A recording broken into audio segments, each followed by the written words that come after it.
What's Wrong with the World by G.K. Chesterton, Part 1, Chapter 5, The Unfinished Temple.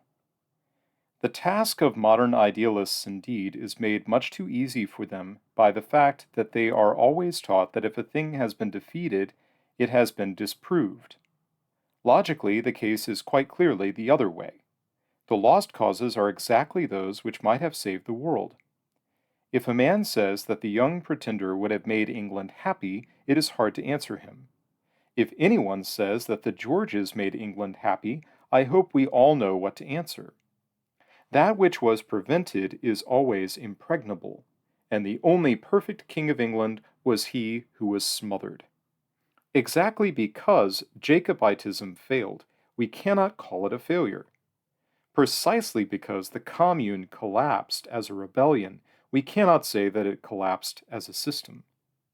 But such outbursts were brief or incidental. Few people realize how many of the largest efforts, the facts that will fill history, were frustrated in their full design and come down to us as gigantic cripples.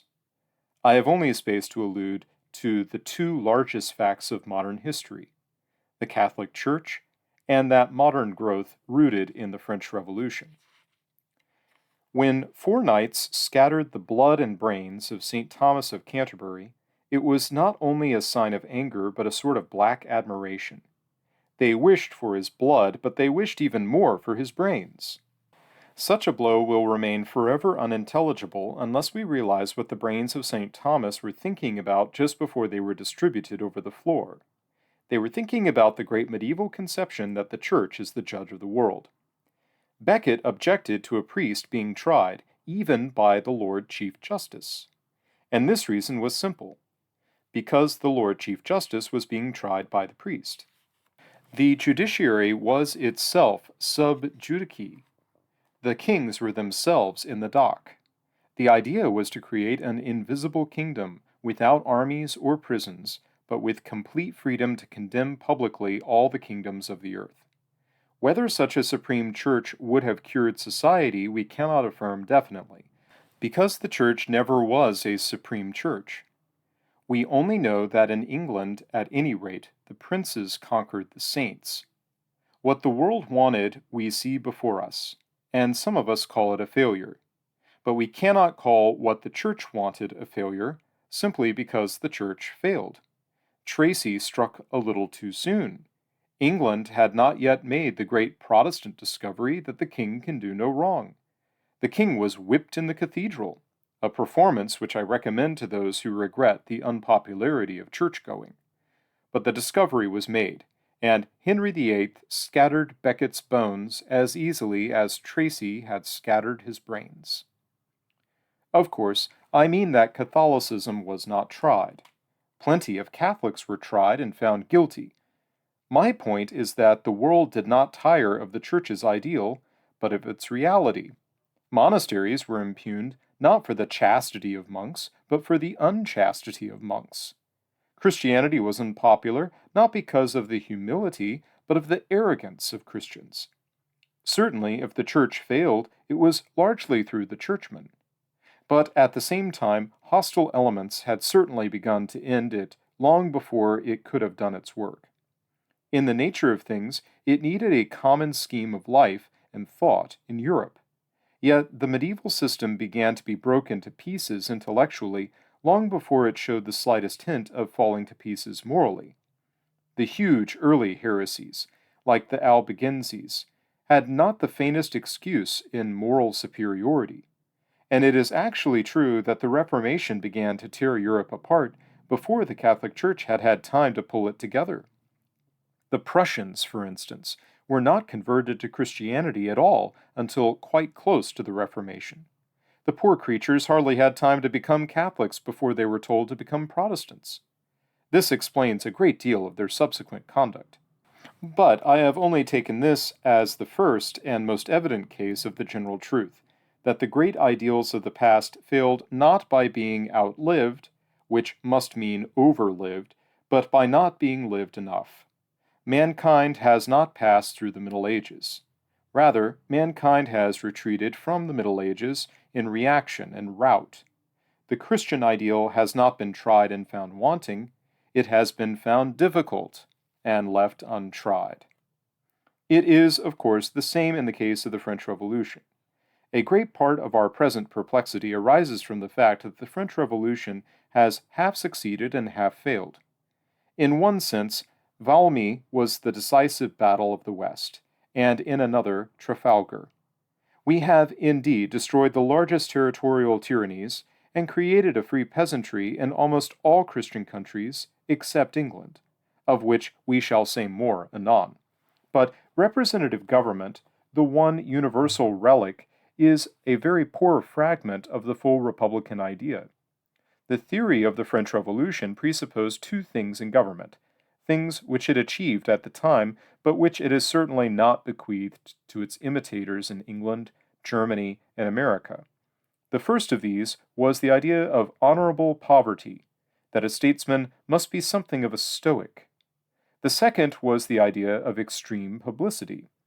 Many imaginative English writers, including Carlyle, seem quite unable to imagine how it was that men like Robespierre and Marat were ardently admired.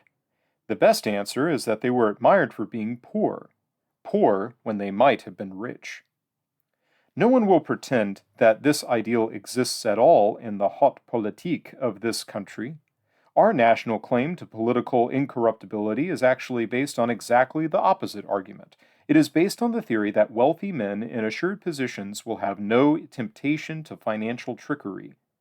Whether the history of the English aristocracy, from the spoliation of the monasteries to the annexation of the mines, entirely supports this theory, I am not now inquiring, but certainly it is our theory, that wealth will be a protection against political corruption. The English statesman is bribed not to be bribed. He is born with the silver spoon in his mouth, so that he may never afterwards be found with the silver spoons in his pocket. So strong is our faith in this protection by plutocracy that we are more and more trusting our empire in the hands of families which inherit wealth without either blood or manners. Some of our political houses are parvenus by pedigree. They hand on vulgarity like a coat of arms. In the case of many a modern statesman, to say that he is born with a silver spoon in his mouth is at once inadequate and excessive. He is born with a silver knife in his mouth. But all this only illustrates the English theory that poverty is perilous for a politician. It will be the same if we compare the conditions that have come about with the Revolution legend touching publicity. The old democratic doctrine was that the more light that was let in to all departments of state, the easier it was for a righteous indignation to move promptly against wrong. In other words, monarchs were to live in glass houses that mobs might throw stones.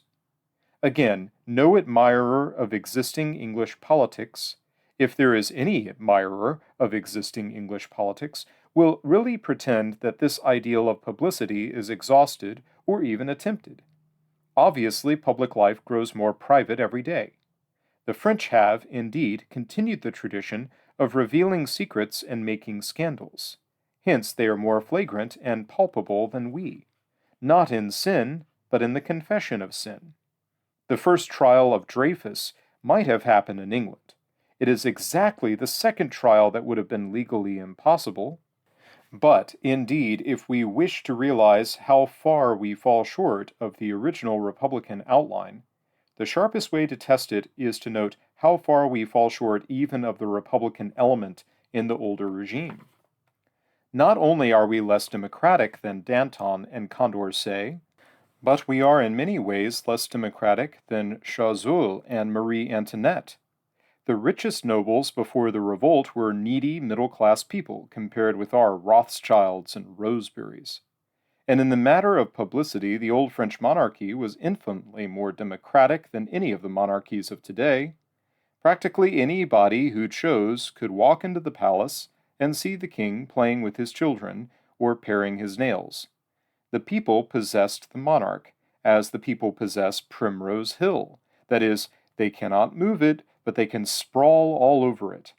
The old French monarchy was founded on the excellent principle that a cat may look at a king. But nowadays, a cat may not look at a king unless it is a very tame cat. Even where the press is free for criticism, it is only used for adulation. The substantial difference comes to something uncommonly like this. 18th century tyranny meant that you could say, the K of B is a profligate. 20th century liberty really means that you are allowed to say, the King of Brentford is a model family man. But we have delayed the main argument too long for the parenthetical purpose of showing that the great democratic dream, like the great medieval dream, has, in a strict and practical sense, been a dream unfulfilled. Whatever is the matter with modern England, it is not that we have carried out too literally or achieved with disappointing completeness either the Catholicism of Becket or the equality of Marat. Now, I have taken these two cases merely because they are typical of 10,000 other cases. The world is full of these unfulfilled ideas, these uncompleted temples. History does not consist of completed and crumbling ruins.